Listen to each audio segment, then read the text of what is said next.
60대 가정부와 70대 대물 회장의 결혼과 사랑. 제 인생이 이렇게 망가질 줄은 정말 몰랐습니다. 남편이 사고로 세상을 떠난 후 저희 부부가 평생 일궈온 미용실도 빚더미에 묻혔죠. 25에 시작해서 40년 가까이 운영한 미용실이었는데 하루아침에 모든 게 사라져 버렸어요. 은행에서 나올 때마다 가슴이 답답했습니다. 통장 잔고는 마이너스였고 빚쟁이들의 전화는 하루도 빠짐없이 울려댔죠. 64이라는 나이에 새로 일자리를 구한다는 게 얼마나 어려운 일인지 그때 처음 알았어요. 열흘째 구인 광고를 뒤지고 있을 때였습니다. 신문 한 귀퉁이에 작은 글씨로 적힌 광고 하나가 눈에 들어왔어요. 혼자 사는 회장댁 가정부 구함. 단 몇 줄뿐인 간단한 광고였죠. 그런데 묘하게 마음이 끌렸습니다. 전화를 걸어보니 목소리부터 범상치 않았어요. 차분하면서도 권위가 느껴지는 톤이었죠. 면접 날짜를 잡고 주소를 받았는데 강남의 고급 주택가였습니다. 면접 가는 날 아침 거울을 보니 초라한 제 모습이 보였어요. 그래도 최선을 다해 단정하게 차려입었죠. 집에 도착했을 때 정말 놀랐습니다. 마당이 있는 단독주택이었는데 규모가 어마어마했어요. 대문 앞에서 한참을 망설였죠. 과연 내가 이런 곳에서 일할 수 있을까 싶었거든요. 초인종을 누르자 곧바로 문이 열렸습니다. 나타난 사람은 70대 초반쯤 되어 보이는 남성이었어요. 키가 크고 어깨가 넓었는데 세월이 흘렸어도 여전히 위풍당당한 모습이었죠. 회색 정장을 말끔히 차려입은 모습에서 오랫동안 높은 자리에 있었던 사람이라는 게 한눈에 느껴졌습니다. 강도윤이라고 자기소개를 하더군요. 거실로 안내받았는데 인테리어가 정말 고급스러웠어요. 하지만 어딘가 모르게 쓸쓸한 기운이 감돌았죠. 너무 조용하고 차가운 느낌이었습니다. 면접은 생각보다 간단했어요. 경력이나 자격증보다는 성격에 대해 더 많이 물어보더군요. 성실하냐, 말이 많지 않냐, 혼자 지내는데 익숙하냐 같은 질문들이었죠. 저는 솔직하게 대답했습니다. 남편을 잃고 혼자 살아본 경험이 있고 조용한 성격이라고 말했어요. 그때 회장님이 말하더군요. 청소는 깔끔하게, 불필요한 말은 삼가달라고요. 그 말투에서 오랜 세월 사람들 위해 서왔던 권위가 묻어났어요. 솔직히 조금 무서웠죠. 하지만 일자리가 절실했던 저로서는 고개를 끄덕일 수밖에 없었습니다. 그렇게 저는 회장님의 집에서 일하게 됐어요. 첫 출근 날 집 안 구조를 파악하느라 바빴습니다. 방이 6개나 되는 큰 집이었는데 혼자 사는 사람 치고는 너무 컸죠. 하지만 회장님은 거실과 서재, 그리고 안방만 주로 사용하고 있었어요. 며칠이 지나면서 회장님의 생활 패턴을 알게 됐습니다. 아침 일찍 일어나서 서재에서 신문을 보고 간단한 아침 식사 후 외출을 하거나 집에서 업무를 보더군요. 저녁에는 보통 혼자 식사를 하고 일찍 잠자리에 들었어요. 일주일 정도 지났을 때였습니다. 평소처럼 조용히 청소를 하고 있는데 회장님이 뜻밖의 제안을 했어요. 오늘 저녁 같이 먹자고 하는 거예요. 처음엔 잘못 들었나 싶었죠. 가정부와 주인이 함께 식사를 한다는 게 말이 되나 싶었거든요. 하지만 회장님의 표정은 진지했습니다.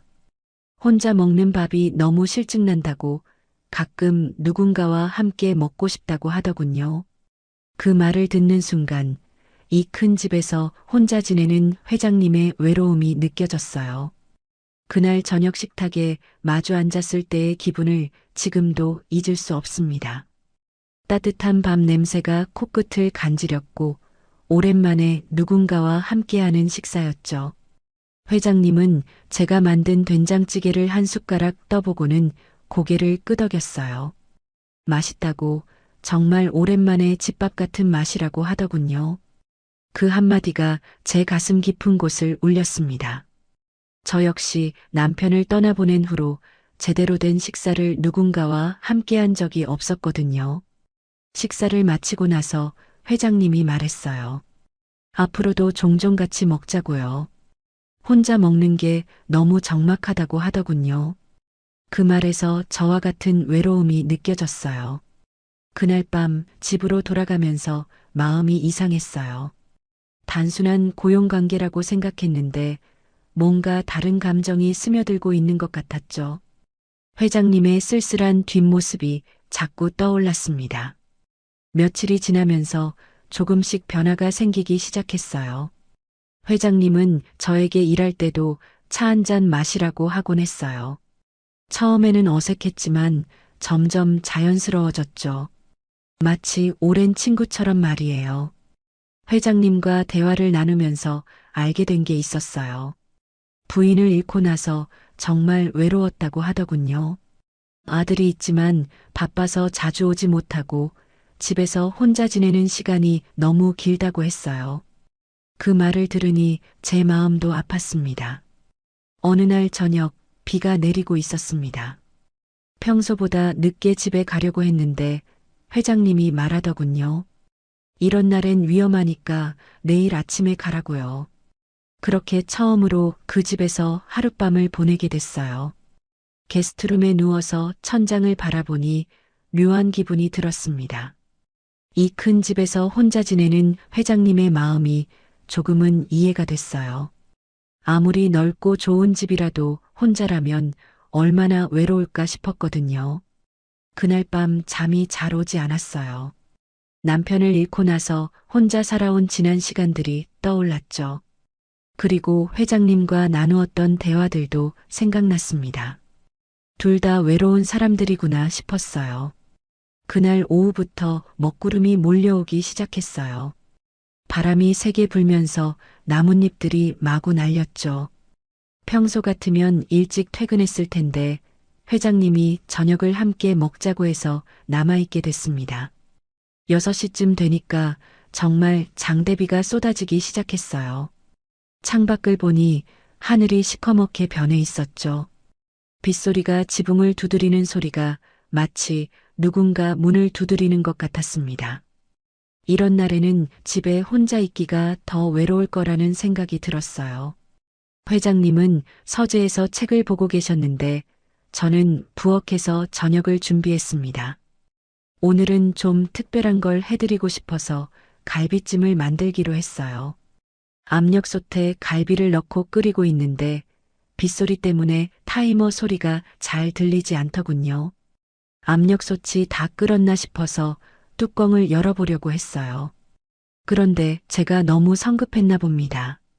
아직 압력이 완전히 빠지지 않은 상태에서 뚜껑을 만졌거든요. 순간 뜨거운 증기가 확 올라오면서 냄비 뚜껑이 제 손등에 닿았어요.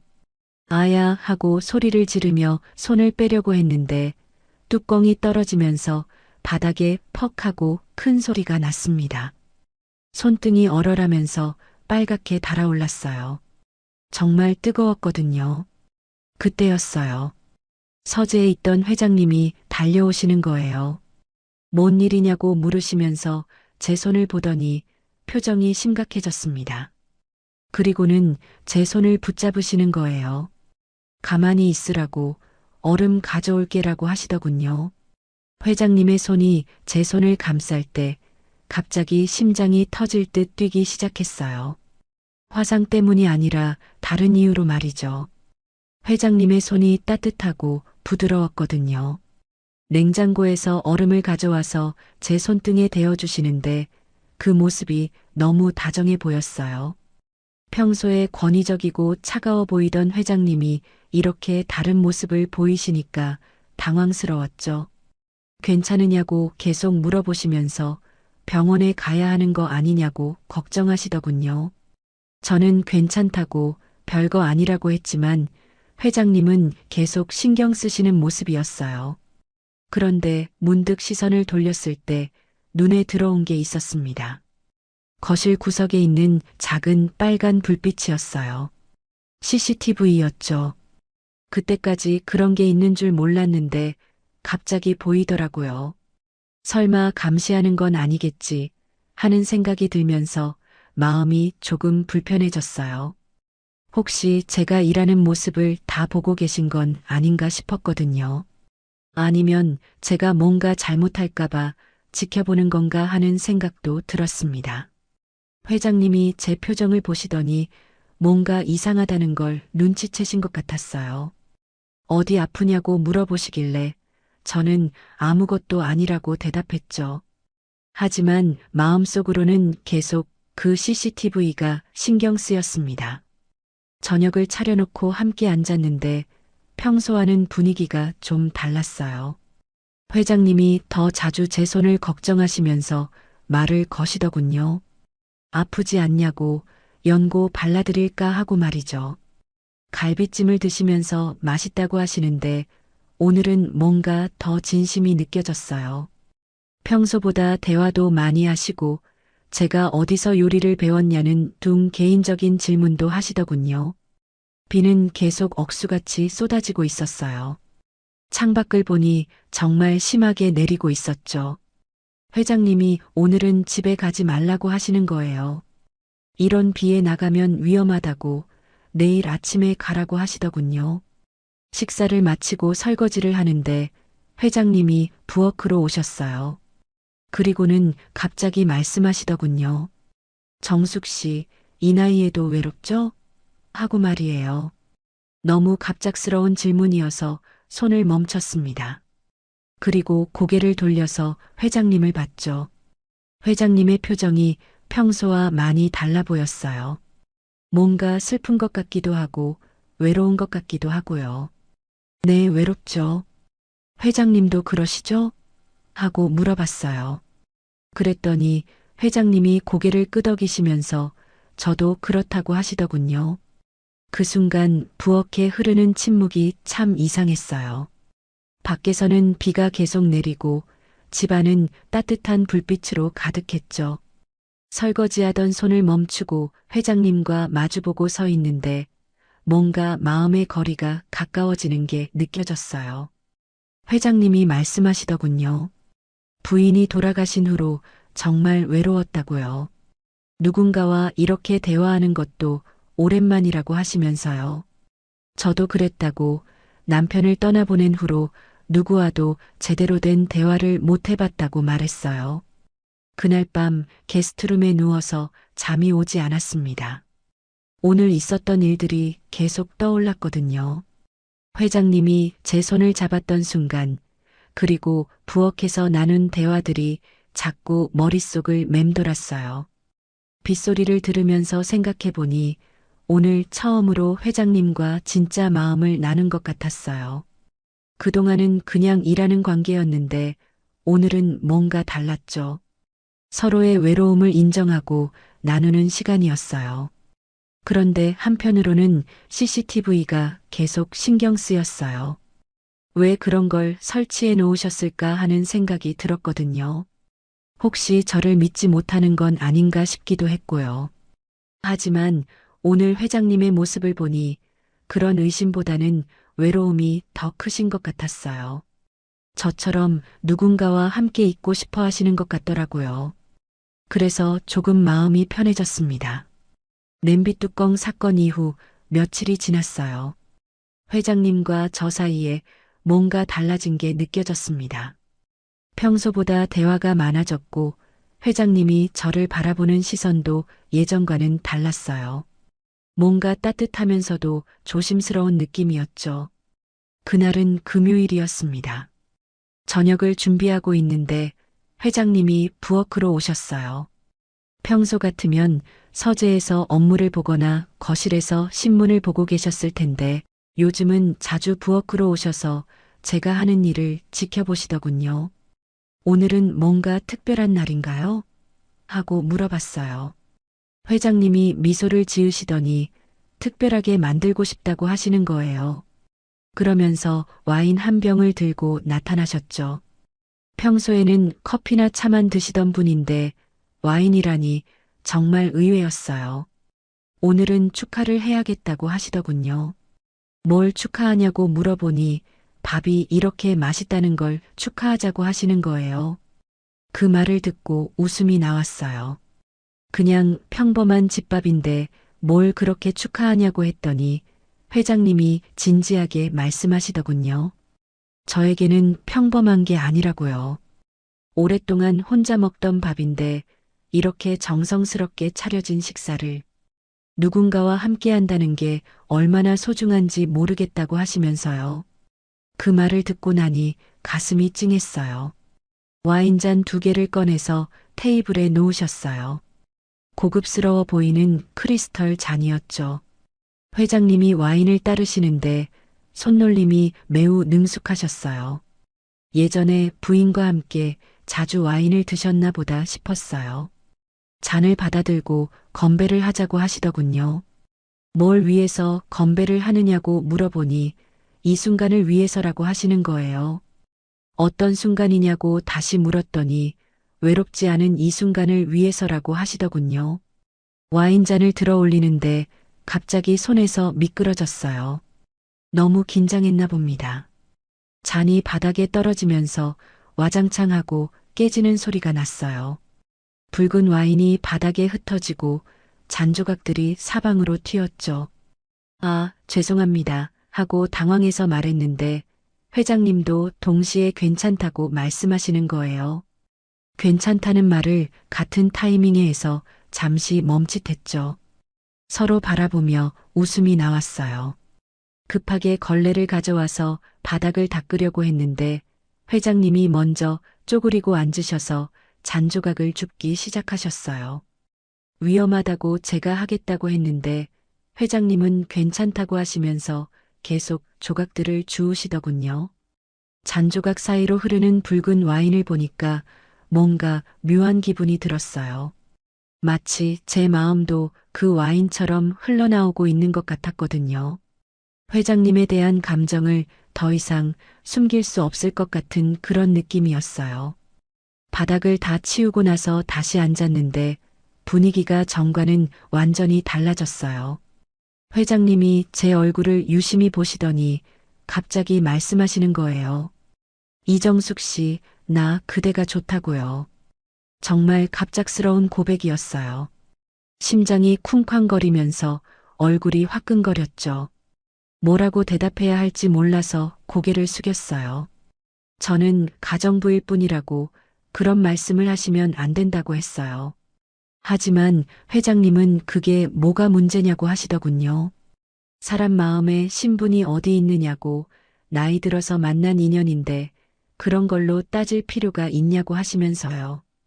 그 말을 들으니 더 당황스러웠어요. 저도 솔직히 회장님에게 특별한 감정을 느끼고 있었거든요. 처음에는 단순히 고용주와 직원의 관계라고 생각했는데 시간이 지나면서 회장님의 외로움과 따뜻함을 보게 됐어요. 그리고 저 자신도 모르게 마음이 기울어지고 있었죠. 하지만 현실은 달랐어요. 저는 가정부고 회장님은 대기업 회장이잖아요. 이런 감정을 가져도 되는 건지 혹시 착각하고 있는 건 아닌지 계속 의심스러웠거든요. 회장님이 제 손을 잡으시더니 솔직하게 말해달라고 하시는 거예요. 나를 어떻게 생각하냐고 그냥 고용주로만 생각하는 거냐고 물어보시더군요. 저는 대답할 수가 없었어요. 사실 저도 회장님을 좋아하고 있었어요. 하지만 그걸 인정하기가 무서웠거든요. 혹시 제가 착각하고 있는 건 아닌지, 회장님이 그냥 외로워서 하시는 말씀은 아닌지 싶었어요. 회장님이 계속 기다리시더군요. 제가 뭔가 말할 때까지 조용히 기다리고 계셨어요. 그 모습을 보니까 진심이라는 게 느껴졌어요. 장난이나 일시적인 감정이 아니라 정말 진지하게 하시는 말씀이라는 걸 알 수 있었죠. 저도 회장님이 좋아요 하고 작게 말했어요. 그랬더니 회장님의 얼굴이 환해지시더군요. 정말이냐고 진심이냐고 몇 번이나 물어보시면서 기뻐하시는 모습이 귀여웠어요. 그런데 동시에 불안하기도 했어요. 이렇게 감정을 드러내고 나니까 앞으로 어떻게 해야 할지 모르겠더라고요. 계속 이 집에서 일해도 되는 건지, 다른 사람들이 알게 되면 어떻게 할 건지 걱정이 됐어요. 회장님이 제 마음을 아시는지 걱정 말라고 하시더군요. 천천히 생각해 보자고, 급하게 할 필요는 없다고 하시면서요. 하지만 마음만은 확실히 해두자고, 서로를 좋아한다는 걸 인정하고 시작하자고 하시더군요. 그날 밤은 정말 잠이 오지 않았어요. 깨진 와인잔처럼 제 마음도 산산조각이 난 것 같았거든요. 하지만 그게 나쁜 건 아니었어요. 오히려 새로운 시작 같은 느낌이었죠. 회장님과 제가 서로의 마음을 확인한 지 일주일쯤 지났을 때였어요. 어디서 소문이 났는지 동네에서 이상한 시선들을 받기 시작했습니다. 마트에서 장을 보는데 아주머니들이 수군거리면서 저를 쳐다보더라고요. 처음에는 뭔가 했는데 얘기를 들어보니 회장님과 저에 대한 이야기였어요. 가정부가 회장님과 무슨 관계냐는 둥, 나이 차이도 있는데 말이 되냐는 둥 그런 이야기들이었죠. 정말 부끄럽고 민망했습니다. 집에 와서 회장님께 말씀드렸어요. 사람들이 이상하게 생각한다고, 혹시 소문이 난 것 같다고요. 회장님은 신경 쓰지 말라고 하시면서 남들이 뭐라고 하든 우리끼리 잘하면 된다고 하시더군요. 하지만 저는 마음이 편하지 않았어요. 아무래도 제가 이 집에 있는 게 회장님에게 피해가 되는 건 아닌가 싶었거든요. 특히 회장님의 아들분이 알게 되면 어떻게 될까 하는 걱정이 컸어요. 그날 아침 회장님이 외출을 하셨어요. 중요한 회의가 있다고 하시면서 늦게 들어올 거라고 하시더군요. 저는 평소처럼 집안일을 하고 있었는데 거실 서랍을 정리할 일이 생겼어요. 서랍 안에는 여러 가지 서류들과 책들이 들어 있었는데 그 중에 오래된 봉투 하나가 눈에 띄었어요. 누렇게 변색된 봉투였는데 겉에 회장님의 이름이 적혀 있더라고요. 뭔가 특별한 편지인 것 같아서 만져보지도 못하겠더군요. 그런데 봉투가 살짝 열려 있어서 안에 편지지가 보였어요. 보면 안 되는 거라는 걸 알면서도 호기심이 생겼죠. 혹시 중요한 문서인가 싶어서 조심스럽게 꺼내봤어요. 편지를 펼쳐보는 순간 제 손이 떨렸습니다. 여성의 글씨로 쓰인 편지였는데 서명을 보니 김미선이라고 되어 있더라고요. 회장님의 돌아가신 부인 성함이었어요. 편지를 읽어보니 눈물이 났어요. 부인이 세상을 떠나기 전에 회장님께 남긴 마지막 편지였거든요. 내용은 이런 거였어요. 당신, 너무 외롭게 살지 말라고, 자신이 죽고 나면 누군가 곁에 있어야 한다고 했어요. 그리고 혼자서 쓸쓸하게 지내지 말고 좋은 사람 만나서 행복하게 살라고 하는 내용도 있었어요. 자신은 먼저 가지만 회장님은 남은 인생을 외롭게 보내지 말고 누군가와 함께 하라고 당부하고 있었죠. 편지를 다 읽고 나니까 회장님의 마음이 이해가 됐어요. 그분도 알고 있었구나. 이 사람의 외로움을요. 부인이 직접 외롭게 살지 말라고 당부까지 했는데 회장님이 얼마나 힘드셨을까 싶었어요. 그때 현관문이 열리는 소리가 들렸어요. 회장님이 돌아오신 줄 알았는데 목소리가 달랐어요. 젊은 남자 목소리였죠. 급하게 편지를 봉투에 넣고 서랍을 닫았는데 거실로 누군가 들어오더라고요. 보니까 회장님의 아들 박민재였어요. 전에 사진으로만 봤었는데 실제로 보니까 회장님을 많이 닮았더군요. 하지만 표정이 좋지 않았어요. 뭔가 화가 나 있는 것 같았죠. 저를 보더니 누구냐고 물어보는 거예요. 저는 가정부 이정숙이라고 인사를 드렸는데 민재는 그 유명한 가정부라고 비꼬듯이 말하더군요. 이미 소문을 들으셨나 보다 싶었어요. 아버지는 어디 계시냐고 물어보길래 외출하셨다고 대답했어요. 그랬더니 민재가 기다리겠다고 하면서 거실에 앉더라고요. 분위기가 매우 살벌했어요. 한참 기다리다가 회장님이 들어오셨어요. 아들을 보시더니 놀라시면서 왜 왔냐고 물어보시더군요. 민재는 할 말이 있다고 심각한 이야기를 해야 한다고 했어요. 저는 자리를 피하려고 했는데 민재가 앉아 있으라고 하더군요.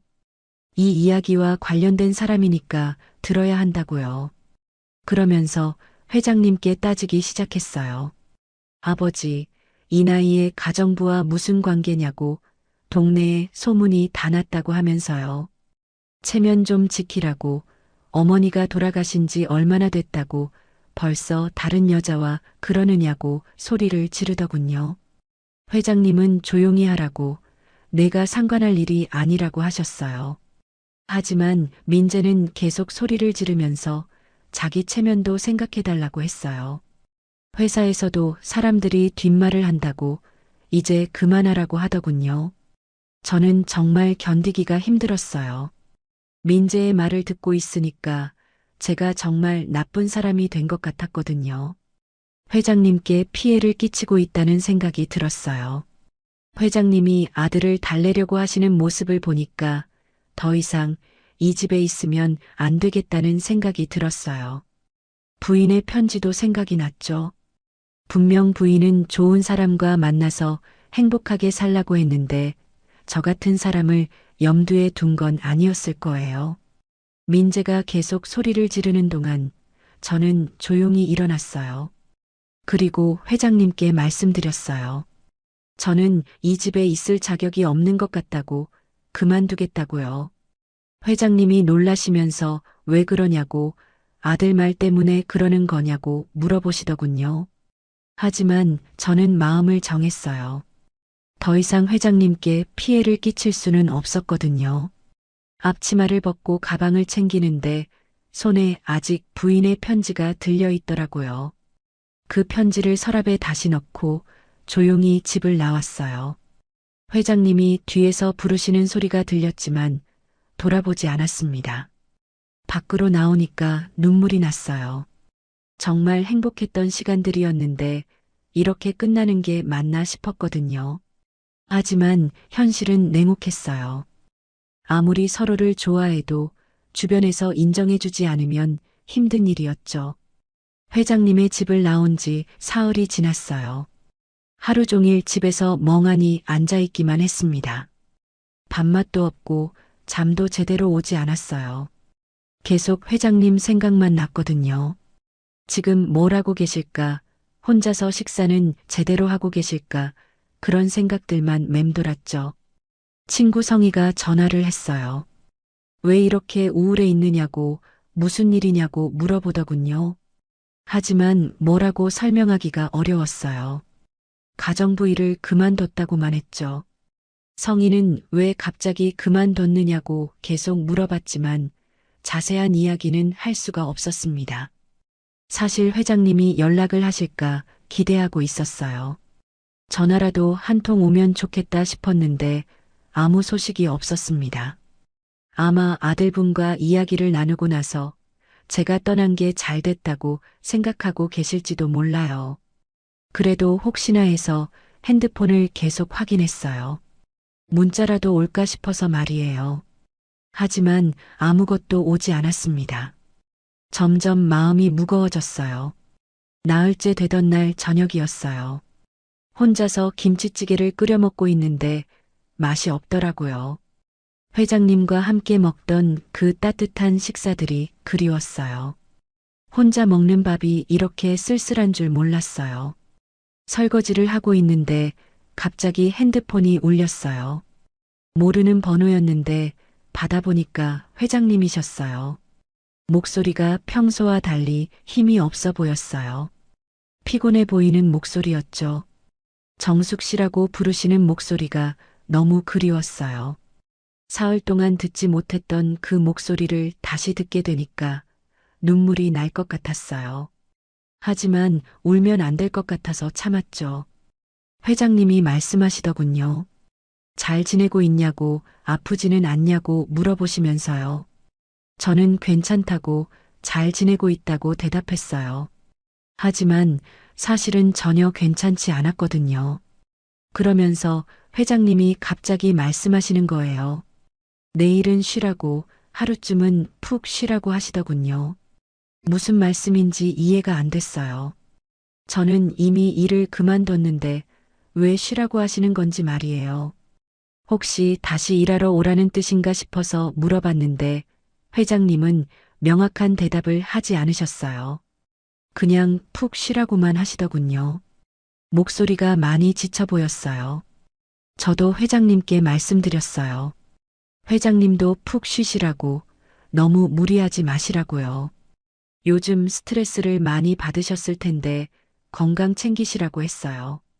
전화를 끊기 전에 회장님이 마지막으로 하신 말씀이 있어요. 내일도 당신 밥 먹고 싶다고 하시는 거예요. 그 말을 듣는 순간 가슴이 뭉클했어요. 저도 회장님과 함께 식사하고 싶었거든요. 하지만 현실적으로는 어려운 일이잖아요. 민재가 그렇게 반대하는데 다시 그 집으로 돌아갈 수는 없는 일이었어요. 그래서 그냥 조심히 드시라고만 했어요. 전화를 끊고 나서 한참 멍하니 있었어요. 회장님의 목소리가 계속 귓가에 맴돌았어요. 특히 내일도 당신 밥 먹고 싶다는 그 말이 자꾸 생각났죠. 어떤 의미인지 정확히는 모르겠지만 저를 그리워하고 계신다는 건 느껴졌어요. 그날 밤도 잠이 잘 오지 않았어요. 회장님 생각만 계속 났거든요. 혼자서 저녁을 드셨을까, 식사는 제대로 하셨을까 걱정이 됐어요. 그동안 제가 챙겨드렸는데 이제는 혼자 하셔야 하니까 말이에요. 다음 날 아침 일찍 잠에서 깼어요. 평소보다 일찍 일어났는데 이상하게 마음이 불안했어요. 뭔가 좋지 않은 일이 일어날 것 같은 그런 느낌이었죠. 하지만 그냥 기분 탓이라고 생각했어요. 아침을 먹고 있는데 핸드폰이 또 울렸어요. 이번에는 모르는 번호였는데 받아보니까 병원에서 온 전화였어요. 간호사분이 전화를 하신 거였죠. 강도윤 회장님이 쓰러지셨다는 거예요. 새벽에 응급실로 실려오셨는데 의식을 잃으신 상태라고 하더군요. 보호자 연락처를 찾다가 핸드폰에서 제 번호를 발견해서 전화를 했다고 했어요. 그 말을 듣는 순간 손에서 전화기가 떨어졌어요. 바닥에 떨어진 핸드폰에서 간호사의 목소리가 계속 들려왔지만 저는 아무 말도 할 수가 없었어요. 회장님이 쓰러지셨다니 믿을 수가 없었어요. 어제까지만 해도 전화로 이야기를 나눴는데 갑자기 무슨 일인지 이해가 안 됐어요. 혹시 제가 집을 떠난 스트레스 때문인가 하는 생각도 들었죠. 급하게 옷을 갈아입고 병원으로 향했어요. 택시를 타고 가면서도 계속 어제 통화가 생각났어요. 회장님의 목소리가 평소와 달리 힘이 없었던 게 이상하다고 생각했어야 했는데 그때는 몰랐어요. 내일도 당신 밥 먹고 싶다는 마지막 말씀도 계속 맴돌았어요. 혹시 그게 마지막 인사였던 건 아닌가 하는 무서운 생각이 들었어요. 설마 그럴 리는 없겠지만 불안한 마음을 떨칠 수가 없었어요.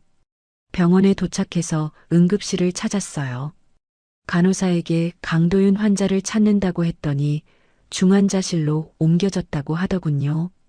상태가 많이 안 좋다고, 가족이 아니면 면회가 어렵다고 했어요. 저는 가정부라고 말했는데 그래도 연락처가 있는 걸 보면 가족이나 다름없는 사이 같다고 하시더군요. 특별히 잠깐 면회를 허락해 주겠다고 하셨어요. 중환자실 앞에서 기다리는 동안 정말 무서웠어요.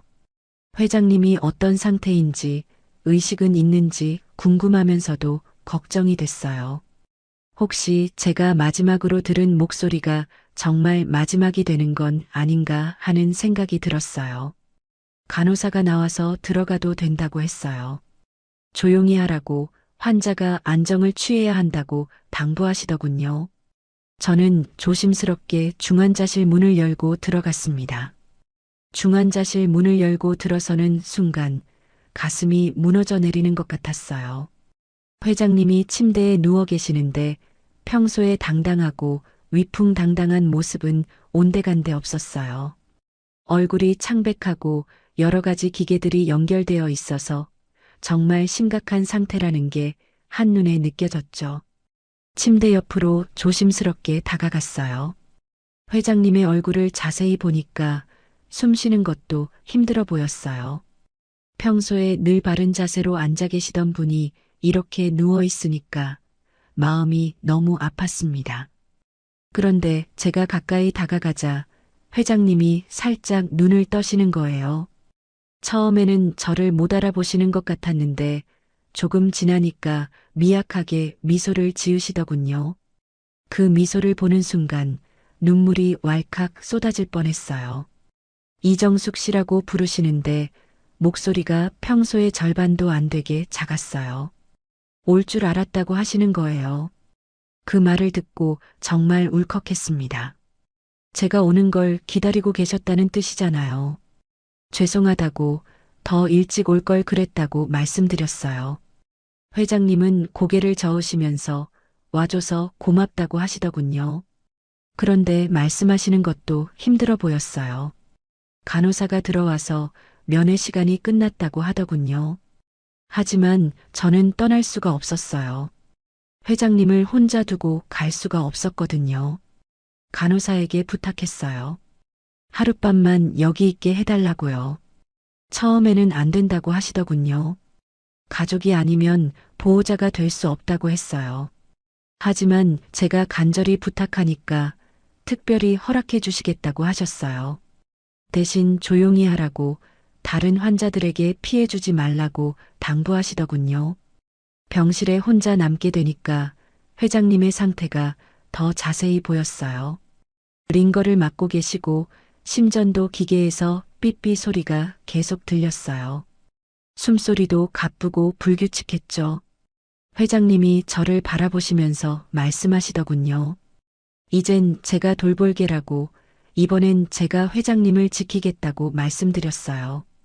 그동안 회장님이 저를 챙겨주셨는데 이제는 제가 회장님을 돌볼 차례라고 생각했거든요. 회장님이 흐릿한 눈으로 저를 보시면서 말씀하시는 거예요. 살아서 다시 밤 냄새 맡고 싶다고요. 그 말을 듣는 순간 가슴이 저릿했어요.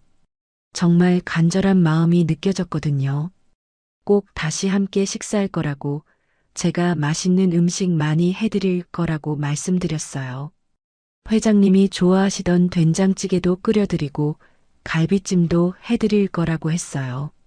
밤이 깊어갈수록 회장님의 상태가 조금 안정되는 것 같았어요. 숨소리도 조금 더 편해지고 얼굴색도 조금 좋아졌죠. 제가 옆에 있어서 그런가 싶었어요. 침대 옆 의자에 앉아서 회장님을 지켜봤어요. 가끔씩 잠이 들 뻔하면 회장님이 혹시 깨셨나 하고 확인했죠. 다행히 깊이 주무시고 계셨어요. 새벽 2시쯤 됐을 때였어요.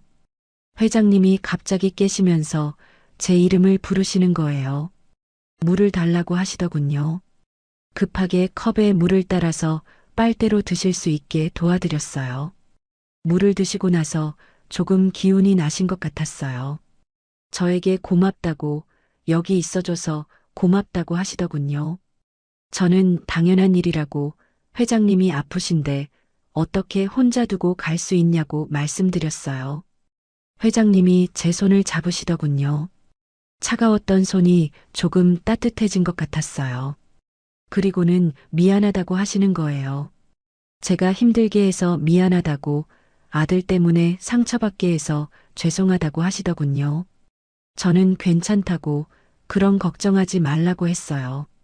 지금은 회장님 건강만 생각하시라고 빨리 나으시는 게 가장 중요하다고 말씀드렸어요. 회장님이 말씀하시더군요. 제가 집을 떠난 후로 정말 외로웠다고요. 혼자 밥 먹는 게 이렇게 쓸쓸한 줄 몰랐다고 하시면서요. 아침에 일어나서도 제가 오지 않으니까 허전했다고 했어요. 저도 솔직한 마음을 말씀드렸어요. 집에 있으면서 계속 회장님 생각만 했다고, 혼자 계실까봐 걱정됐다고 했어요. 어제 전화를 받고 정말 기뻤다고, 목소리라도 들을 수 있어서 좋았다고 말씀드렸죠. 새벽 3시쯤 되니까 회장님이 다시 잠이 드시는 것 같았어요. 숨소리가 훨씬 안정됐고 얼굴 표정도 편안해 보였어요. 제가 옆에 있어서 마음이 놓이시는 것 같았죠. 저는 의자에 앉은 채로 졸았어요. 완전히 잠들지는 못하고 계속 회장님 상태를 확인하면서 반쯤 잠든 상태였죠. 가끔 간호사가 들어와서 체크하고 가시는데 조용히 하라고 손짓으로 이야기하시더군요. 새벽 5시쯤 회장님이 또 깨셨어요. 이번에는 얼굴이 조금 더 좋아 보였어요. 저를 보시더니 고맙다고, 밤새 지켜줘서 고맙다고 하시더군요. 아침이 되니까 담당 의사가 와서 상태를 확인하시더군요. 다행히 많이 좋아졌다고, 위험한 고비는 넘긴 것 같다고 하셨어요. 하지만 며칠 더 입원해야 한다고, 충분히 안정을 취해야 한다고 하시더군요. 회장님이 제게 말씀하시더군요. 집에 가서 쉬라고, 계속 여기 있으면 안 된다고 하시면서요. 하지만 저는 가기 싫었어요. 회장님 곁에 있고 싶었거든요. 결국 낮에는 집에 가서 씻고 와서 저녁부터 다시 병원에 있기로 했어요. 회장님도 그게 좋겠다고 하시더군요. 너무 무리하지 말라고, 본인은 괜찮으니까 걱정하지 말라고 하셨어요. 집에 가면서 생각해보니 어젯밤이 정말 특별한 시간이었어요. 회장님을 돌보면서 느꼈던 그 마음, 그리고 회장님이 저를 필요로 한다는 걸 확실히 알게 된 시간이었죠. 오랜만에 느끼는 평온함이었어요. 회장님과 함께 있으니까 마음이 편했어요. 비록 병실이었지만 서로를 아끼는 마음을 확인할 수 있었던 소중한 밤이었습니다. 일주일 정도 지나니까 회장님의 상태가 눈에 띄게 좋아졌어요. 얼굴에 생기가 돌아오고 목소리도 힘이 생겼죠. 의사 선생님도 회복이 빠르다고 곧 퇴원할 수 있을 것 같다고 하시더군요.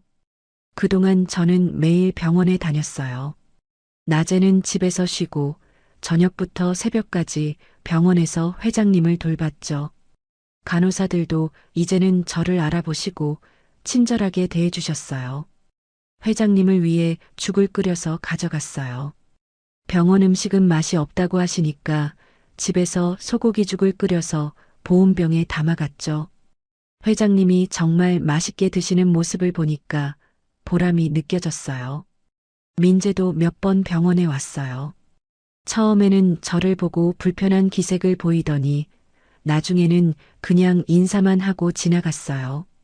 아버지가 아프시니까 저에게 뭐라고 할 상황도 아니었나 봐요. 어느 날 회장님이 말씀하시더군요. 민재와 이야기를 했다고, 저에 대해서 얘기했다고 하시는 거예요.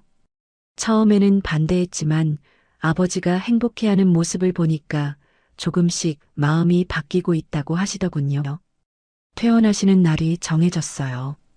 의사 선생님이 집에서 충분히 쉬시라고, 무리하지 말라고 당부하셨어요. 저는 회장님 집에서 계속 돌봐드리고 싶었는데 어떻게 말을 꺼내야 할지 고민이 됐어요. 퇴원 당일 회장님이 먼저 말씀하시더군요. 집에 와서 계속 돌봐달라고, 혼자서는 아직 무리일 것 같다고 하시면서요. 저는 당연하다고, 완전히 나으실 때까지 돌봐드리겠다고 말씀드렸어요. 집에 돌아와서 회장님을 안방에 모셨어요. 침대에 누우시니까 편안해 보이시더군요. 병원보다 집이 훨씬 좋다고, 역시 집이 최고라고 하시면서 웃으셨어요. 저는 부엌에서 미역국을 끓였어요. 몸이 약하실 때는 미역국이 좋다고 어머니가 말씀하신 게 생각나서요. 회장님이 정말 맛있게 드시더군요. 오랜만에 집밥 마시라고 하시면서 말이에요. 며칠이 지나면서 회장님이 많이 좋아지셨어요. 혼자서도 걸어 다니실 수 있게 됐고 식욕도 돌아오셨죠. 서재에서 책도 보시고 간단한 업무도 처리하시더군요. 그런데 뭔가 예전과 달라진 게 있었어요. 회장님이 저를 바라보시는 시선이 더욱 따뜻해졌어요. 그리고 더 자주 대화를 나누려고 하시더군요. 제 손을 잡으시면서 고마움을 표현하시기도 했어요. 일주일쯤 지났을 때였어요. 회장님이 거실 소파에 앉아 계시는데 창가 쪽으로 자리를 옮기시더군요. 햇살이 들어오는 곳이었죠. 저에게도 옆에 앉으라고 하시는 거예요. 나란히 앉아서 창밖을 바라보고 있는데 회장님이 갑자기 말씀하시는 거예요. 이제 그만 주인과 가정부로 살지 말자고요. 그 말을 듣고 깜짝 놀랐어요. 무슨 뜻인지 모르겠다고 했더니 회장님이 웃으시더군요. 그럼 어떻게 살까요? 하고 물어봤어요. 회장님이 제 손을 잡으시면서 말씀하시는 거예요. 가족으로 살자고, 당신을 제 아내로 맞이하고 싶다고 하시더군요. 정말 깜짝 놀랐어요. 청혼을 하시는 거였어요. 꿈에서도 생각해 본 적 없는 일이었거든요. 아무 말도 할 수가 없어서 그냥 회장님을 바라봤어요. 회장님이 진지하게 말씀하시더군요. 이번에 아프면서 깨달은 게 있다고, 인생이 언제 끝날지 모르는 거라고 하시면서요. 남은 시간 동안은 사랑하는 사람과 함께 살고 싶다고 하시는 거예요. 저를 정말 사랑한다고, 함께 늙어가고 싶다고 하시더군요. 나이가 많지만 서로 의지하면서 살아가면 좋겠다고 하시면서요. 그 말을 듣고 눈물이 났어요. 저도 회장님을 정말 사랑한다고, 함께 살고 싶다고 말씀드렸어요. 그동안 혼자 살면서 외로웠는데 회장님을 만나서 정말 행복했다고 했어요. 앞으로도 계속 함께 하고 싶다고요. 회장님이 저에게 다시 한번 물어보시더군요. 정말 제 아내가 되어주겠냐고요. 저는 눈물을 흘리면서 고개를 끄덕였어요. 네, 회장님의 아내가 되겠다고, 이제 저도 회장님을 외롭지 않게 해드리겠다고 말씀드렸어요. 그날 저녁 민재가 왔어요. 아버지 상태를 확인하러 온 거였는데 저희가 결혼하기로 했다는 이야기를 듣고 놀라더군요. 처음에는 또 반대할 줄 알았는데 의외로 조용히 듣더라고요. 민재가 말하더군요. 아버지가 병원에 있을 때 정말 걱정했다고, 그런데 제가 돌봐드리는 모습을 보면서 마음이 바뀌었다고 했어요. 진짜 아버지를 아끼는 마음이 느껴졌다고요. 결혼 준비는 간단하게 하기로 했어요. 나이도 있고 재혼이기도 하니까 조용히 하자고 회장님이 말씀하시더군요. 저도 동의했어요. 화려한 결혼식보다는 마음이 중요하다고 생각했거든요. 집 정원에서 소박하게 결혼식을 하기로 했어요. 가족과 가까운 지인들만 초대해서요. 제 친구 성희도 와줬는데 정말 기뻐하더군요. 이렇게 좋은 분을 만나서 다행이라고 했어요. 결혼식 날 정원에 꽃을 장식하고 간단한 상을 차렸어요. 웨딩드레스 대신 한복을 입었는데 회장님이 정말 아름답다고 하시더군요. 오랜만에 이렇게 행복한 기분이었어요. 서약을 할 때 회장님이 말씀하시더군요. 앞으로 서로 아끼면서 살자고, 외롭지 않게 해주겠다고 하시면서요. 저도 평생 회장님을 사랑하겠다고, 아프지 않게 잘 돌봐드리겠다고 약속했어요. 결혼식이 끝나고 민재가 저에게 와서 말하더군요. 어머니가 웃는 걸 이렇게 오래 본 게 처음이라고요. 아버지가 정말 행복해 보인다고, 잘 부탁한다고 하더군요. 그 말을 듣고 정말 기뻤어요. 그날 밤 신혼방에서 회장님과 이야기를 나눴어요. 이제 정말 가족이 됐다고, 앞으로 좋은 일만 있을 거라고 하시더군요. 저도 그렇게 되기를 바란다고, 회장님을 행복하게 해드리겠다고 말씀드렸어요. 결혼한 지 벌써 1년이 지났어요. 시간이 정말 빨리 간다는 생각이 들어요.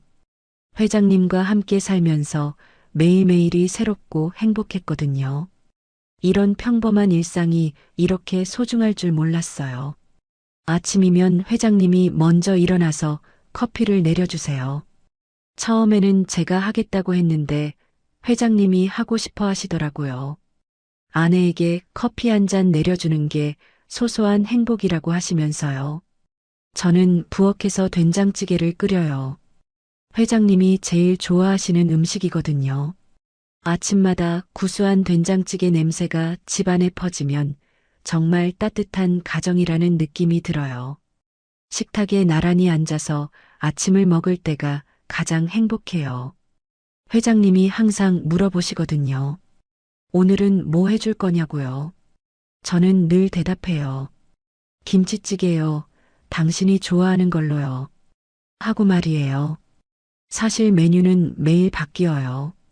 어떤 날은 갈비찜을 해드리고 어떤 날은 생선구이를 해드리죠. 하지만 그런 대화 자체가 소중해요. 서로를 챙기는 마음이 느껴지거든요. 회장님이 종종 제 손을 잡으세요. 주름진 손이지만 따뜻하고 든든해요. 그러면서 말씀하시죠. 당신 덕분에 내 겨울이 봄이 됐다고요. 그런 말씀을 들을 때마다 가슴이 벅차요. 저도 솔직한 마음을 말해요. 이 나이에 이렇게 가슴이 따뜻할 줄 몰랐다고요. 남편을 잃고 나서는 평생 혼자 살 줄 알았거든요.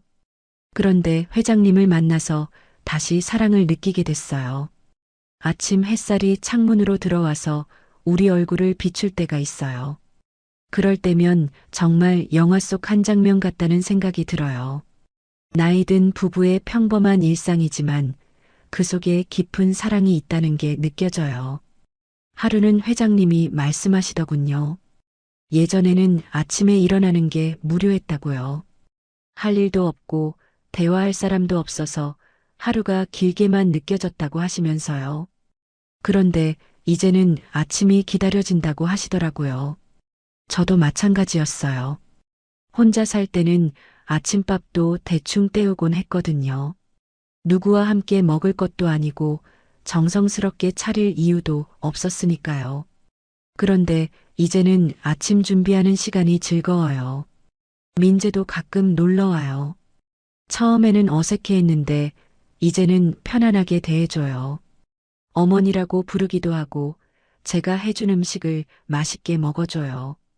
그런 모습을 보면 정말 가족이 된 것 같아서 기뻐요. 어느 날 민재가 말하더군요. 아버지가 정말 젊어졌다고, 표정도 밝아지고 걸음걸이도 경쾌해졌다고 해요. 결혼 전과는 완전히 다른 사람 같다고 하더라고요. 저를 만나서 그렇게 변하신 거라고 생각하니 뿌듯했어요. 회장님도 자주 말씀하세요.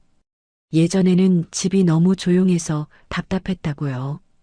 혼자 있으면 쓸데없는 생각만 하게 되고 외로움이 밀려왔다고 하시면서요. 그런데 이제는 집에 생기가 돌아서 좋다고 하세요. 저희는 함께 산책을 자주 해요. 저녁 식사 후에 동네 한 바퀴 도는 게 일과가 됐어요.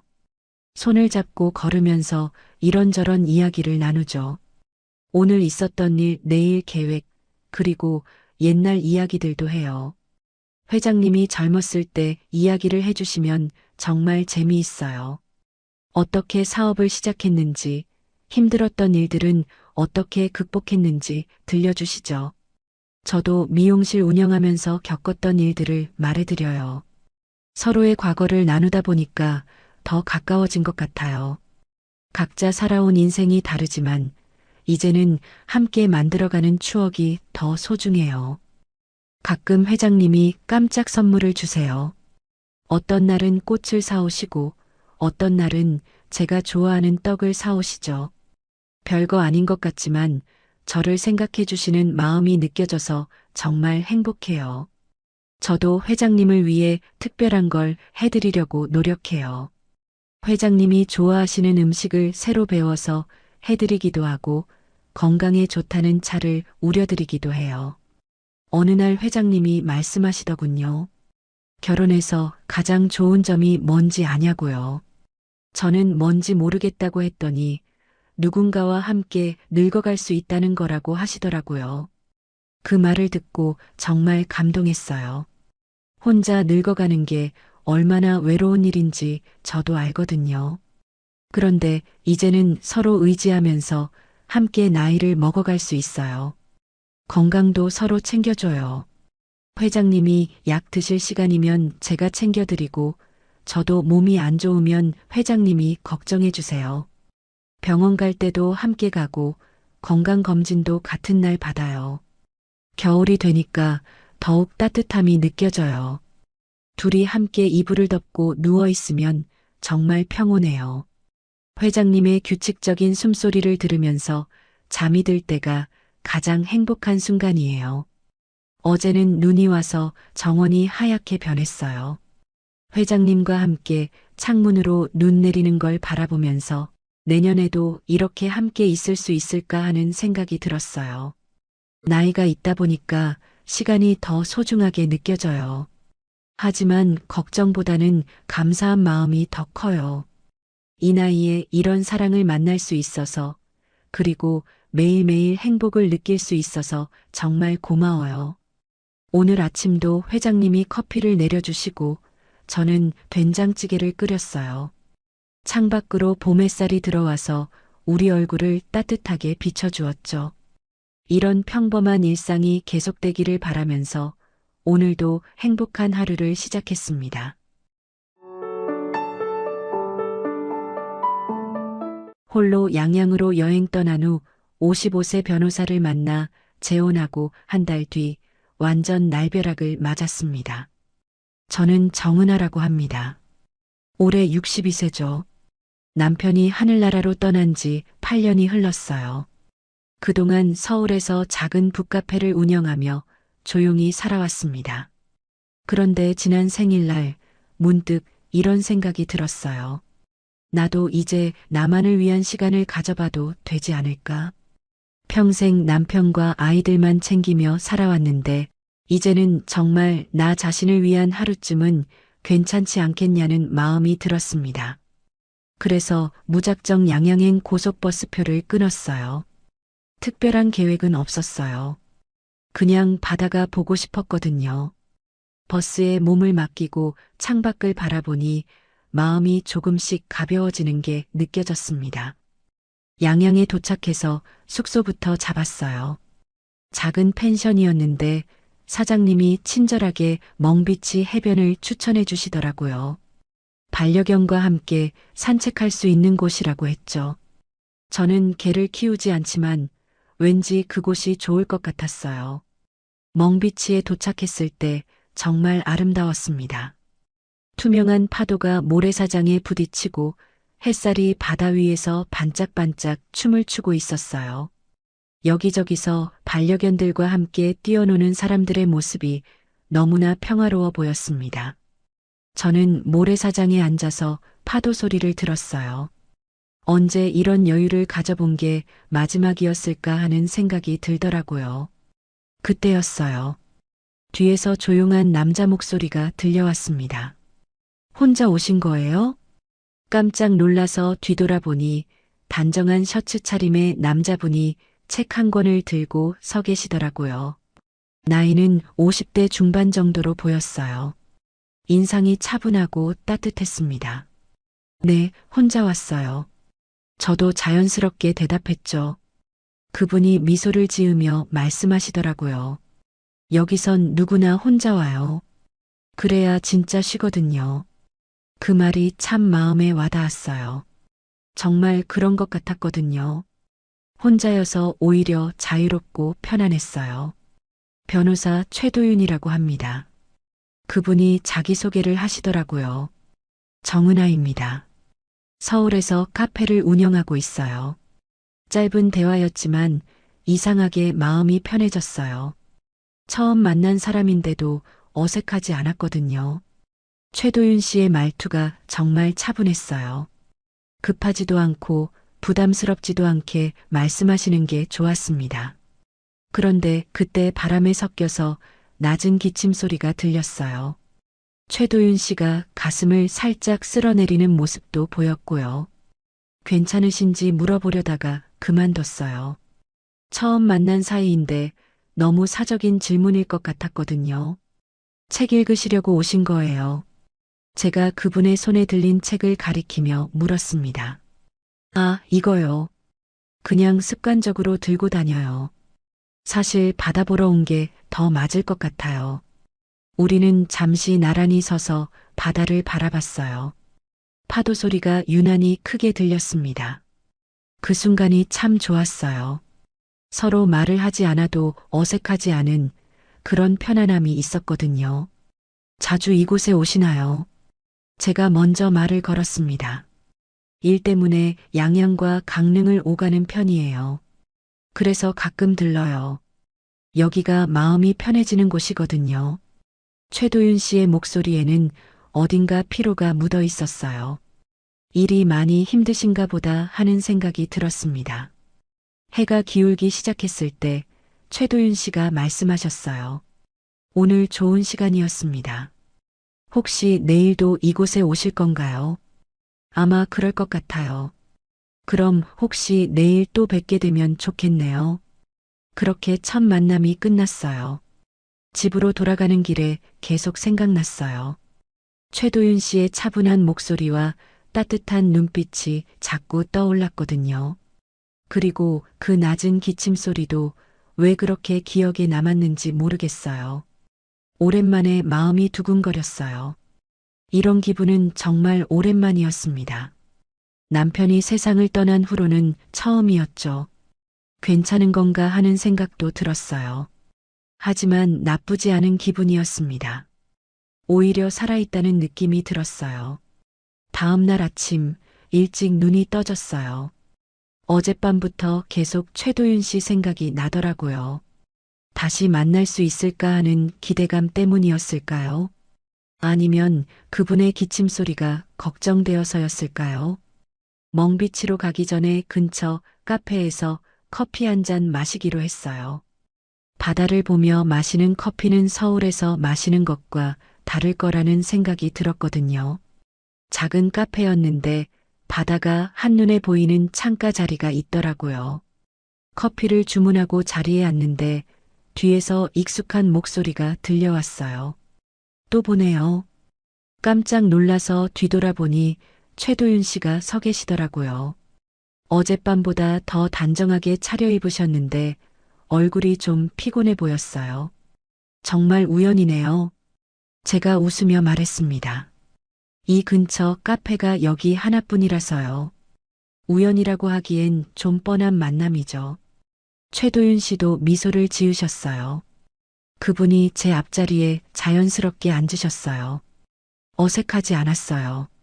마치 오래 알던 사이처럼 편안했거든요. 잠은 잘 주무셨어요. 제가 먼저 안부를 물었습니다. 글쎄요. 요즘 잠이 잘 안 와서요. 최도윤 씨가 가슴 부근을 살짝 문지르며 말씀하셨어요. 그때 카페 사장님이 커피를 가져다 주셨는데 최도윤 씨 손이 미세하게 떨리는 게 보였어요. 컵을 받으시면서도 숨을 좀 깊게 쉬시더라고요. 괜찮으세요? 걱정이 되어서 물어봤어요. 요즘 가슴이 자주 뛰어요. 최도윤 씨가 솔직하게 말씀하셨어요. 병원에선 과로래요. 일 때문인가요? 그분이 잠시 멈칫하시더니 말씀하셨어요. 아니요, 사는 게 너무 버거워서요. 그 말을 하실 때 표정이 참 복잡해 보였어요. 슬픔인지 피로인지 알 수 없는 감정이 스쳐 지나갔거든요. 그리고 또 가슴을 조용히 쓸어내리셨어요. 그 손끝이 유난히 창백해 보였습니다. 저는 뭐라고 위로의 말을 해드려야 할지 몰랐어요. 처음 만난 사이인데 너무 깊은 이야기를 하시는 것 같아서요. 하지만 그분이 저에게 이런 이야기를 하신다는 게 어딘가 고마웠어요. 변호사 일이 많이 힘드시나 봐요. 일은 할 만해요. 그런데 혼자 사는 게 생각보다 쉽지 않네요.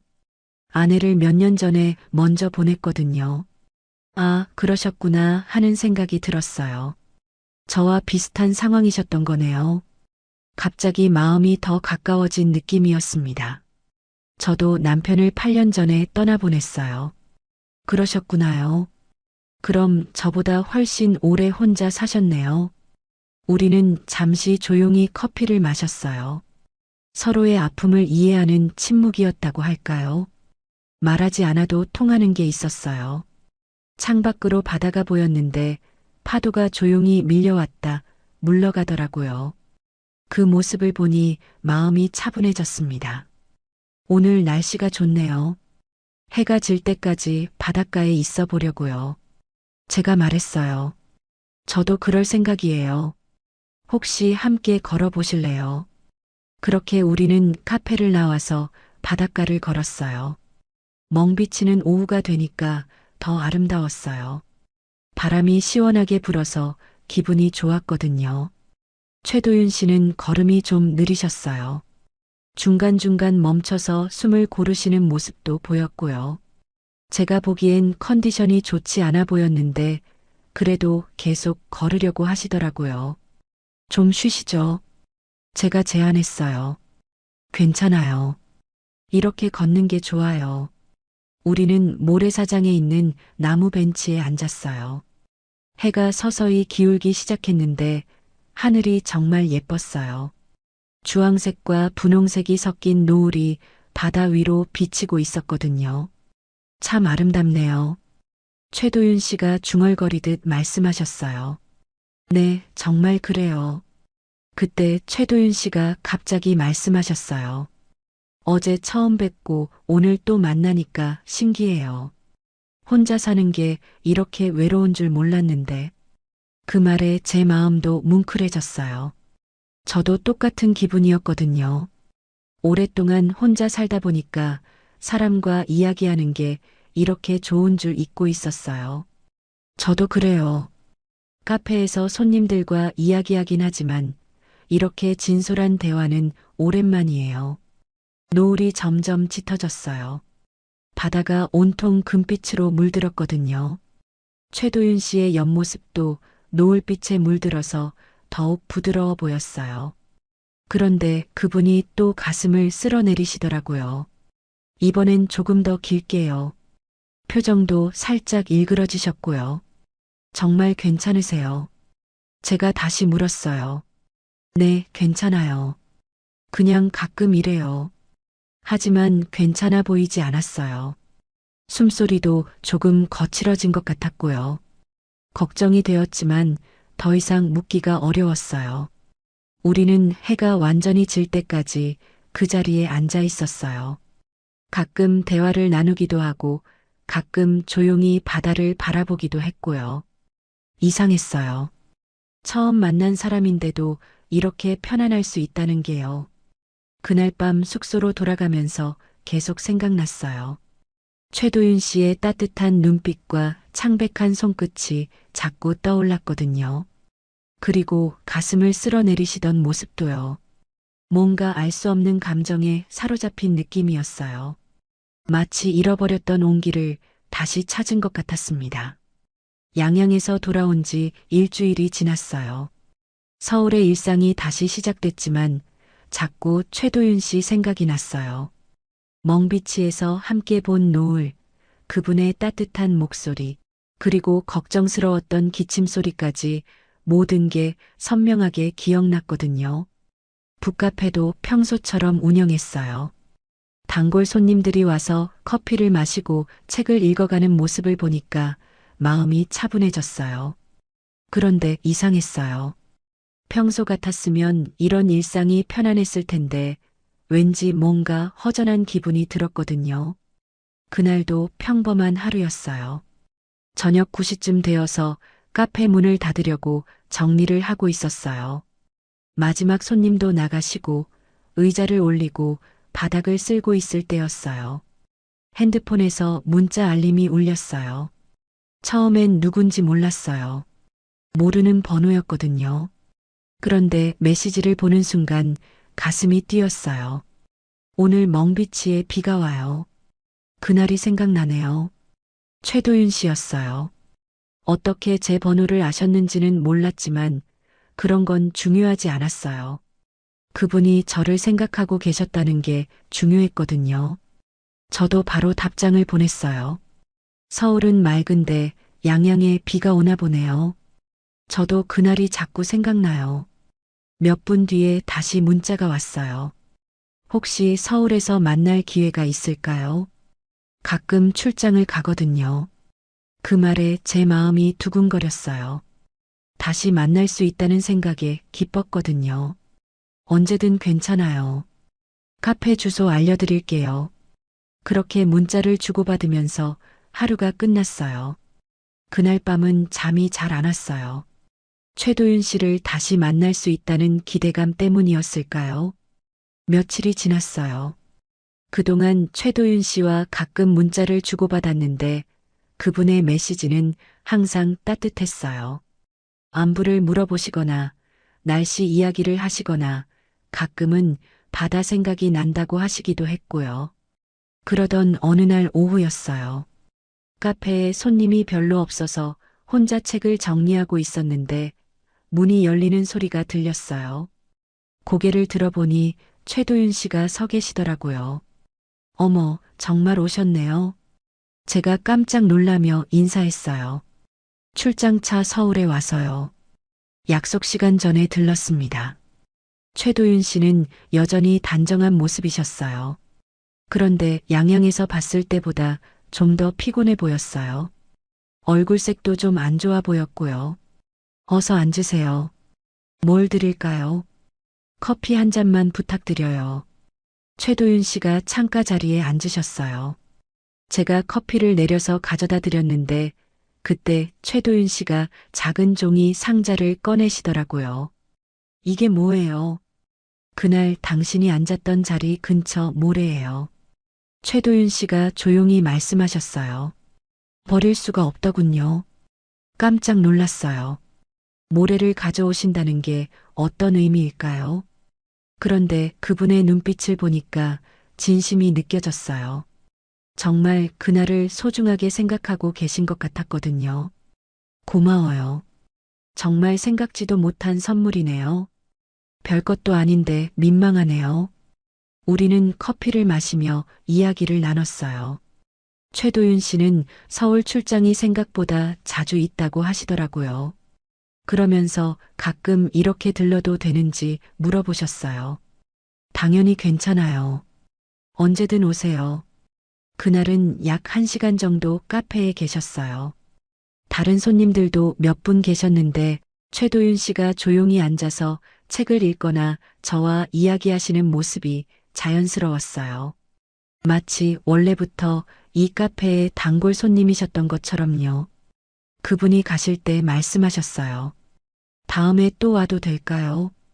당연히요. 연락 주시면 언제든지요. 그날 밤 집에 돌아가서 모래가 담긴 작은 상자를 들여다봤어요. 정말 멍비치에 하얀 모래가 들어 있었어요.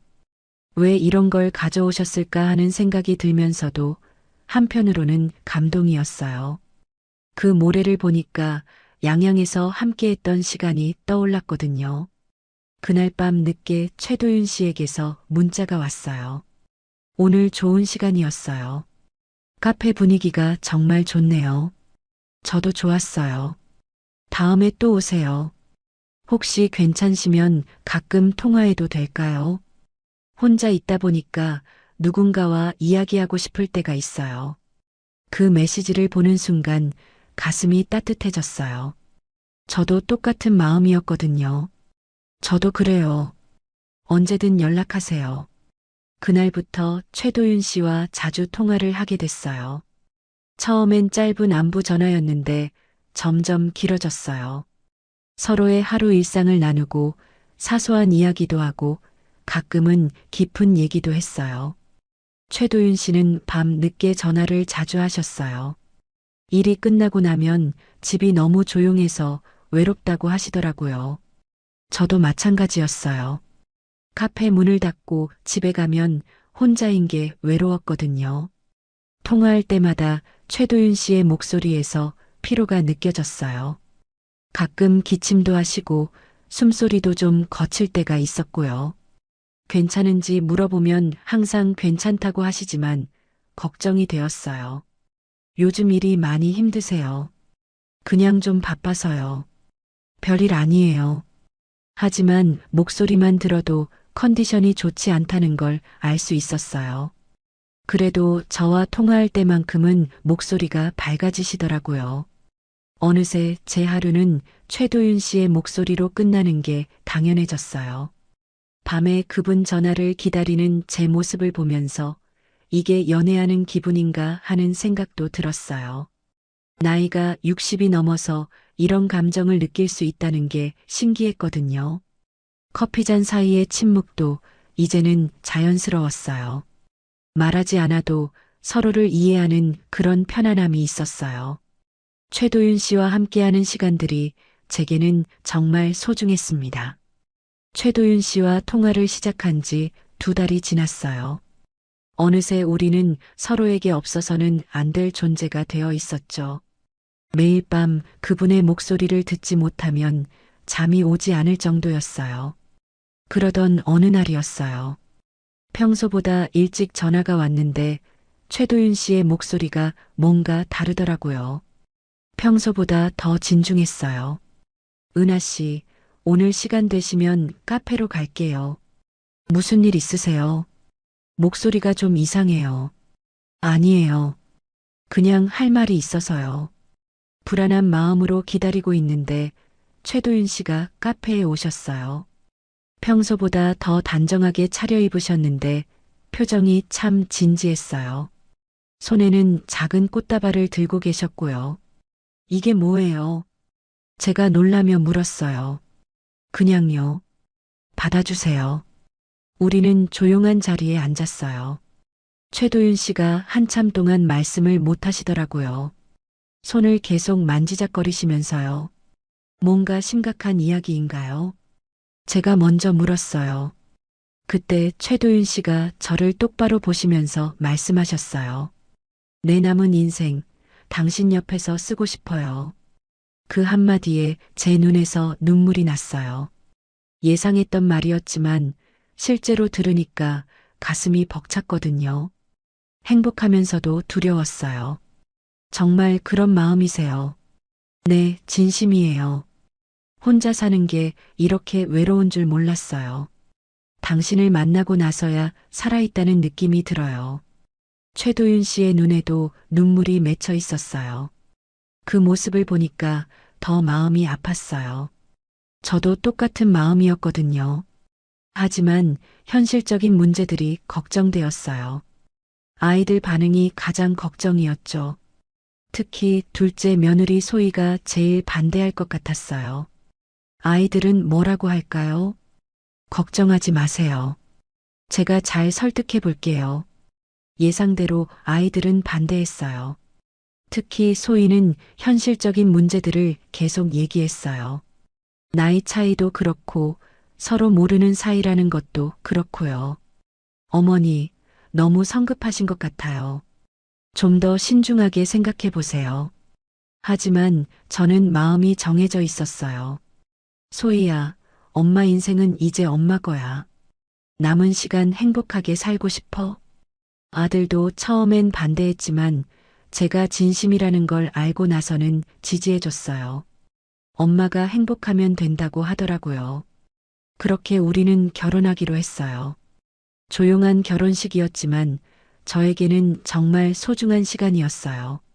최도윤 씨와 함께 새로운 인생을 시작한다는 설렘으로 가득했거든요. 신혼 처음 며칠은 정말 행복했어요. 아침에 일어나면 옆에 최도윤 씨가 계시고 함께 아침을 먹고 저녁에는 같이 산책도 하고요. 오랫동안 혼자 살다가 누군가와 함께하는 일상이 이렇게 따뜻한 줄 몰랐어요. 최도윤 씨도 행복해 하셨어요. 제게 고마움을 표현하시는 일이 많아졌고 가끔은 장난도 치셨어요. 그런 모습을 보면서 제가 올바른 선택을 한 것 같다는 생각이 들었어요. 하지만 시간이 지나면서 뭔가 이상한 점들을 발견하기 시작했어요. 최도윤 씨의 밤이 점점 길어졌거든요.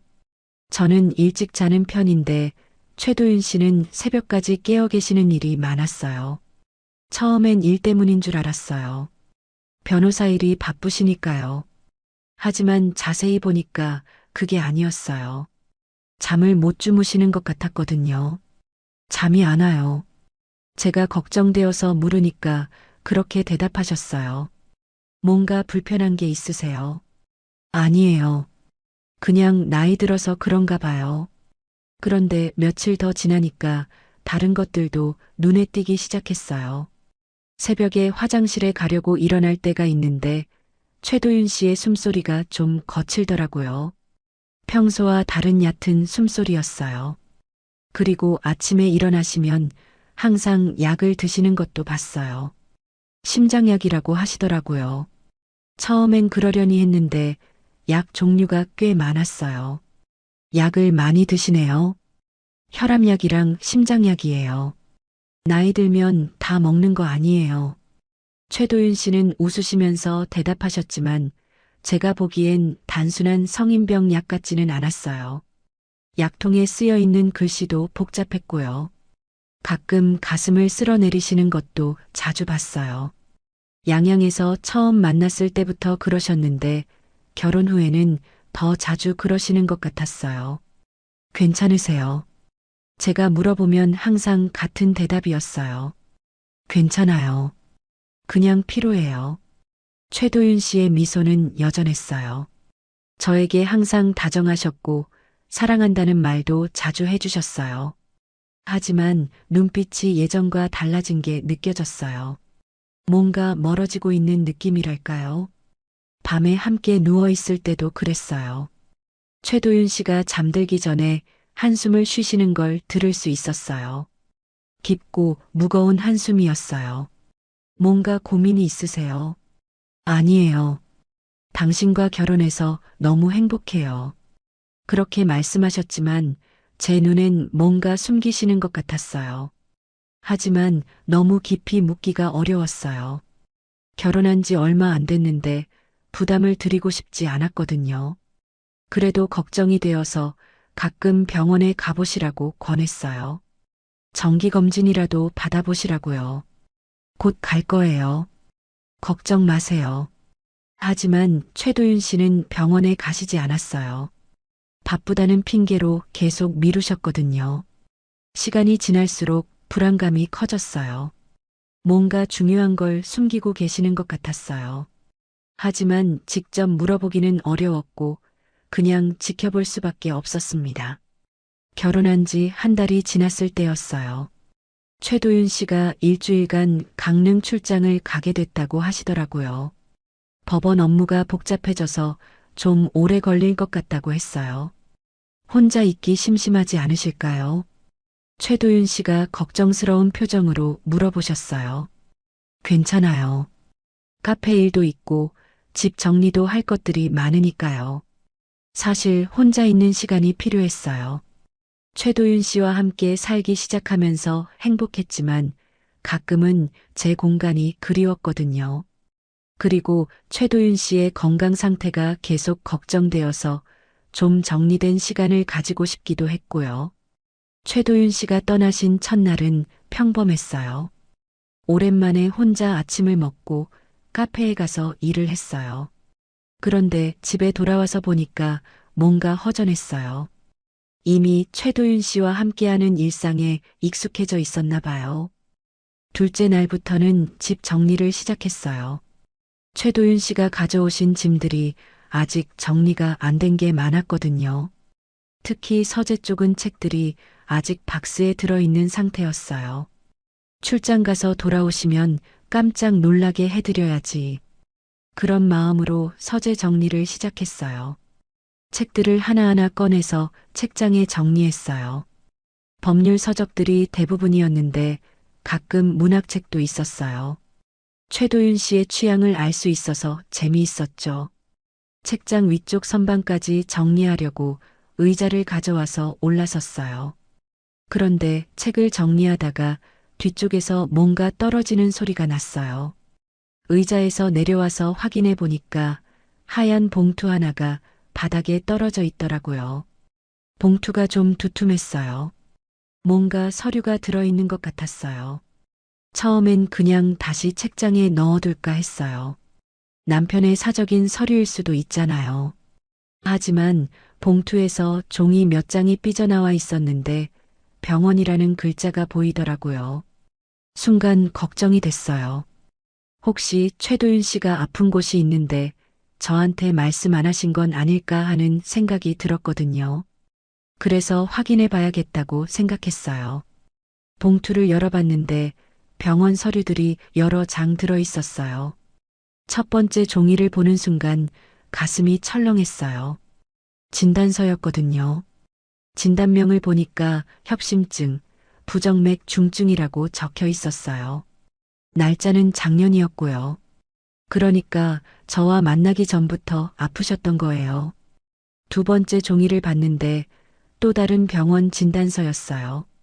역시 심장 관련 질환이었고 상태가 좋지 않다는 내용이었어요. 의사 소견란에는 지속적인 치료와 관리 필요, 예후 불량이라는 무서운 말이 적혀 있었어요. 손이 떨리기 시작했어요. 왜 이런 중요한 걸 저한테 말씀 안 하셨을까요? 결혼 전에 알았다면 더 잘 돌봐드릴 수 있었을 텐데요. 그런데 세 번째 종이를 보는 순간 정말 충격을 받았어요. 생명보험 가입 서류였거든요.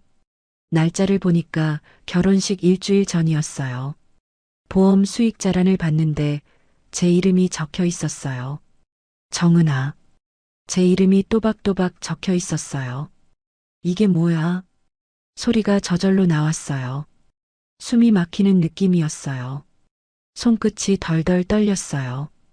이게 무슨 의미인지 이해하기까지 시간이 좀 걸렸어요. 결혼하기 전에 미리 저를 보험 수익자로 해놓으신 거예요. 그것도 중증 심장병을 앓고 계시면서요. 모든 게 계산된 것 같았어요. 바닥에 주저앉았어요. 머릿속이 하얘졌거든요. 양양에서의 만남, 그 로맨틱했던 순간들, 프로포즈, 결혼식, 모든 게 다시 떠올랐어요. 그런데 이제는 모든 게 다르게 보였어요. 처음부터 계획이었던 건가요? 혼자 죽기 싫어서 누군가를 찾은 건가요? 그리고 그 누군가가 저였던 건가요? 사랑한다고 하셨던 그 말들이 모두 거짓말이었던 건가요? 진단서를 다시 봤어요. 예후 불량이라는 글자가 눈에 들어왔어요. 얼마나 심각한 상태이신 걸까요? 그래서 서둘러 결혼하신 건가요? 보험 서류도 다시 봤어요. 보험금이 꽤 큰 금액이었어요. 저 같은 사람에게는 상상할 수 없을 만큼 큰 돈이었어요. 눈물이 났어요. 분노인지 슬픔인지 배신감인지 알 수 없는 복잡한 감정들이 몰려왔어요. 정말 사랑해서 결혼한 거라고 믿었는데 모든 게 계획된 일이었다니요. 그동안 최도윤 씨의 행동들이 다시 떠올랐어요. 가슴을 자주 쓸어내리시던 모습, 밤에 잠을 못 주무시던 모습, 약을 드시던 모습, 모든 게 이해됐어요. 전화를 걸고 싶었어요. 지금 당장 물어보고 싶었어요. 이게 뭔지, 왜 숨기셨는지, 진짜 사랑하신 건지. 하지만 전화기를 들 수가 없었어요. 손이 너무 떨렸거든요. 소파에 앉아서 한참을 울었어요. 행복했던 지난 한 달이 모두 거짓말 같았어요. 제가 바보였던 걸까요? 나이 들어서 사랑에 눈이 멀어서 모든 걸 못 본 걸까요? 그러면서도 한편으로는 최도윤 씨가 걱정됐어요. 그렇게 아프신 줄 몰랐거든요. 혼자서 얼마나 무섭고 외로우셨을까 하는 생각도 들었어요. 하지만 배신감이 더 컸어요. 진실을 숨기고 접근하신 거잖아요. 저는 그냥 보험금 받을 사람이었던 건가요? 최도윤 씨에게 저는 어떤 존재였던 걸까요? 서류들을 다시 봉투에 넣으면서 생각했어요. 어떻게 해야 할까요? 모른 척하고 살아야 할까요? 아니면 따져 물어야 할까요? 그날 밤은 잠이 오지 않았어요. 계속 생각만 났어요. 그 사랑은 어디까지 진심이었을까요? 아니면 처음부터 끝까지 모든 게 계산이었을까요? 정말 모르겠었어요. 최도윤 씨가 출장에서 돌아오는 날이었어요. 일주일 동안 그 서류들 때문에 잠도 제대로 못 잤어요. 계속 생각만 났거든요. 어떻게 말을 꺼내야 할지, 뭐라고 물어봐야 할지요. 아침 일찍부터 불안했어요. 가슴이 계속 두근거렸고 손에 땀이 났어요. 카페에 가서 일을 했는데도 집중이 안 됐어요. 손님들과 이야기할 때도 자꾸 딴 생각이 났어요. 사장님 괜찮으세요? 안색이 안 좋아 보이는데요. 단골 손님이 걱정스럽게 물어보시더라고요. 네, 괜찮아요. 좀 피곤해서요. 하지만 괜찮지 않았어요. 머릿속이 너무 복잡했거든요. 최도윤 씨를 어떤 마음으로 맞아야 할지 모르겠었어요. 오후 5시쯤 최도윤 씨에게서 전화가 왔어요. 지금 서울로 출발해요. 8시쯤 도착할 것 같아요.